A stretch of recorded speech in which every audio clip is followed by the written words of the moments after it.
Welcome to this video. In this video, I will cover the property information section in the ARGUS multifamily model.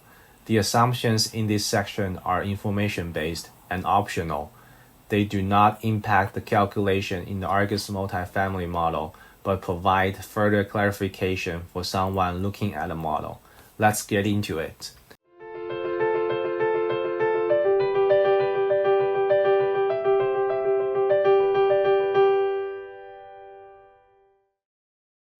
The hypothetical general partner's name is HC Capital, and the limited partner's name is BBT Capital. We can see the general partner's name has turned into HC Capital, and the limited partner's name has turned into BBT Capital in the sources section. Let's go to the executive summary tab.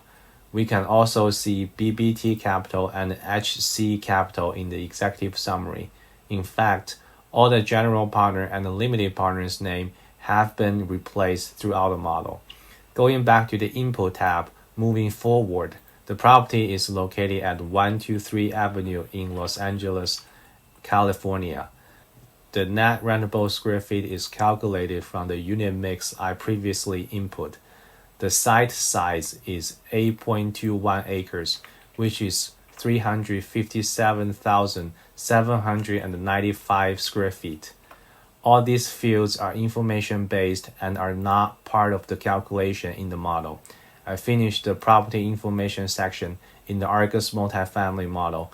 Thanks for watching this video. I will see you in the next one.